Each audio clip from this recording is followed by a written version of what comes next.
Hello, and welcome to today's podcast. I'm Susan Guthrie, your host, and today we're going to delve into the etiquette or netiquette of operating in the virtual world. So many of us have moved to virtual meetings, online video conferencing, Zoom this and Zoom that. But are we doing it with the appropriate etiquette? And I have to say, daily, because I sit here at this computer day in and day out on Zoom meetings or other meetings, I have to say there is an emerging body of etiquette that if you don't know, you don't know. But there are also a lot of things that we have all started to sort of follow as appropriate conduct and behavior online. So for those of us who are online in a professional sense, knowing the right way to, as the Wall Street Journal called it, bloom on Zoom is getting to be more and more critical. And certainly as we go forward in this world that is going to remain at least in part virtual, it's important to have the etiquette down. So as my grandmother who went to Miss Porter School said, manners are everything. So whether Nana was right or wrong, there are some rules of netiquette that we all need to know. The first one is always know where your camera is pointed. Now, let me tell you, that may seem super simple because usually you're seeing yourself when you're looking into the camera or onto the screen, right? You see your thumbnail, but some people turn that off because they find it distracting to look at themselves. And other people don't pay attention, or in a large meeting where there are a lot of thumbnails, um, they just don't look at themselves that often. And in fact, yesterday I was in a meeting with a large number of people, and I looked at one person's thumbnail, and somehow their camera had gotten pointed down, and it was just in their lap. And you knew who it was because it had the person's name, obviously, on their thumbnail, but I don't know if they knew it was pointed at their lap. And this went on for a few minutes, and I sent them a private message saying, I'm not sure if you know, but your camera seems to be pointed at your lap. So that is something that we do need to be aware of. Now, our cameras can get pushed around or off kilter, and so be looking at things strangely, but also just be sure. I know I've talked about this in other episodes. Make sure your entire face is showing in your thumbnail. I still daily sign on to meetings or go to conferences where I am looking at people. I'm going to do it for those who are watching the video where I'm only seeing them from the nose up, which frankly, I'd like to know a little bit more about you, or who seem to enjoy the up the nose. I'm doing this as well view, which I've spent a meeting the other day, just spending the whole meeting looking up someone's nostrils. Not your best view. So do be aware of knowing where the camera is pointed. The next point of etiquette, master your muting.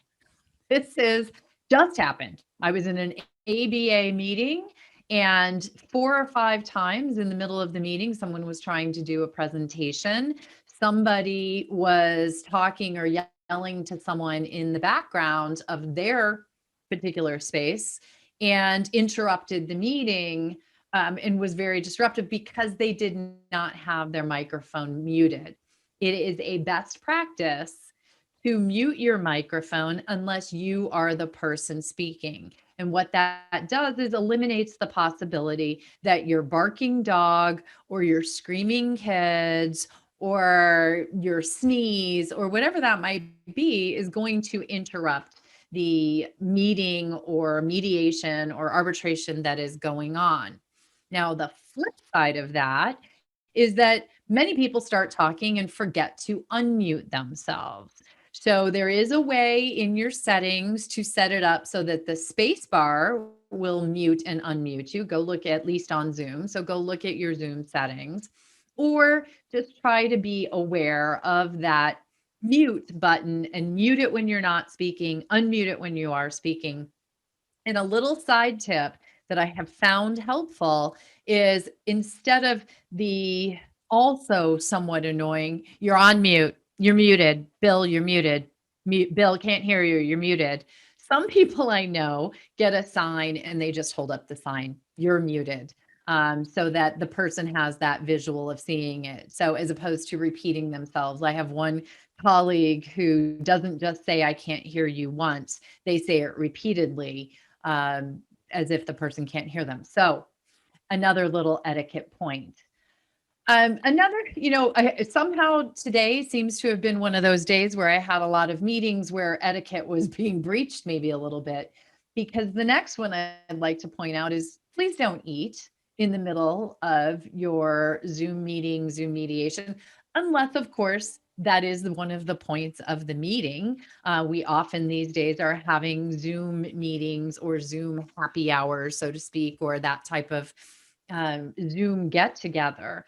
But in general, watching somebody chewing and feeding, eating during a business meeting doesn't generally, make the best impression. So if you are eating, be discreet. You can turn off your video camera if you need to eat something. I was at a conference the other day that was being done in meeting format, and I needed to grab a snack. I was very hungry, so I just turned off my video. Another one that I think is important is the multitasking, because this is like one of the positives of being in an online atmosphere, but it also can be a downside, because how many times have you looked up at somebody or been trying to talk to someone and they are looking over to the side and you can tell they're doing something, or they're looking down like this and um they're clearly, working on their phone or doing something, and they should be paying attention to what's happening. So if you are multitasking, be discreet about it.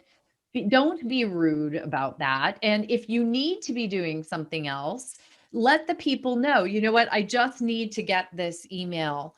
Or something else that sometimes people will take as multitasking, and it's actually because maybe you're working off more than one computer screen or device. That's something that, as we've moved into the virtual world, many of us are going to work off two or three different screens. So sometimes in a mediation, I'm turning to the right, but that's because I'm pulling up the documents there or I'm taking notes on my iPad. A really good idea to be, to get your netiquette in shape is to say, you know what, I'm going to turn to my left screen here because I'm actually going to pull up that document. Or in the beginning of your mediation, say, I just want everyone to be aware I'm working off of three different screens. So if you see me looking to my right or to my left, it's not that I'm not paying attention, it's that I'm pulling up documents on another screen or something of that nature. Very helpful for letting people know that you are hearing them and are paying attention.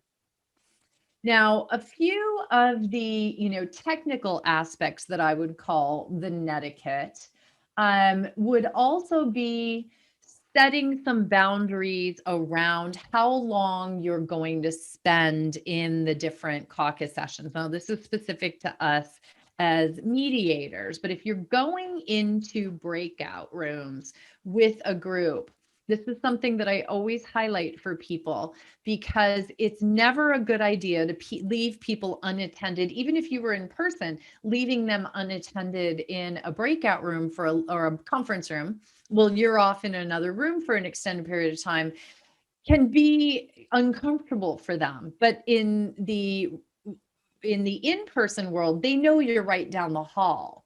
But when you are in a virtual setting, they don't know that you're right down the hall. And now you're going to get into this situation where people may think something's happened to you. Has something happened to the online platform? Did the Zoom stop working? They don't have a way to contact you unless they can text you on your phone or send you an email. So I always find it a good practice when I am leaving someone in a breakout room to go into another breakout room to say, I should be in the other room for an anticipated period of time. If I'm still there in about 20 minutes, I'll check in with you to see if there's anything that we need. If you need something in the meantime, please feel free to text me. Here's my cell phone number, or remind them that they have your cell phone number. I find that to be very helpful. And just remember, even if you could leave someone down the hall sitting for half an hour to an hour without causing a great stir, it is better to make those shorter breaks when you're not communicating with them if you're in the virtual world. Everything, time just gets speeded up to a certain degree in that virtual world. And so I try not to leave anyone sitting alone for more than 20 minutes or so. I find that to be a best practice. And it may be that you want to tell them to take a break, or if you're going to leave them in a breakout room and you think it's going to be an extended period of time, sometimes I'll say, you know what? Why don't you just mute your camera and your video, and I'll text you when I'm ready to come back, because we expect it to be an extended period of time. So that's something that I think people need to keep in the back of their minds, particularly if you are the dispute resolution professional. Now, another thing that I think is important for us all to remember is that background. I know I've talked about virtual backgrounds in various settings, but I'm telling you, I'm signing on, left and right here, and people have, the palm tree video swaying in the background, or they look like they're on Mars, or something of that nature. Just remember that this is a professional setting. If you are going to have a virtual background, which is a very good idea for many people, it's a good idea to have something that's nondescript. And if you're going to have your logo on there, as I do for anyone who's looking at the video of this episode, I have a logo on there. I have my name on there. That's about as, and it's just a nondescript room that I got off the Canva Zoom virtual backgrounds. Don't put a really busy background or virtual background behind you. You really do want to give that illusion of it being a rather bland room, because you don't want people trying to see what's on the shelves back there, wondering what it is you're reading today, or have it be super distracting. And you do also want it to have that professional feeling to it. And then finally, the last thing I want to say on netiquette or etiquette is around the name tag that you have on your Zoom thumbnail, or whatever platform you're using. Please make sure that you put on there your name. Many of people are logging on from various different devices. I had one person who attended one of my trainings who every time she signed on was Galaxy 9. It is very easy for you to change your name by hitting the three dots up in the upper right hand corner of your thumbnail and renaming yourself. And it's courtesy to do that. Or if you don't know how, you might let the mediator or the host of the meeting know that you need a little help with that, or ask them if they can do it for you. The other thing for the mediators or professionals in the room is I also like to use the name tags just to make sure everybody has the right name.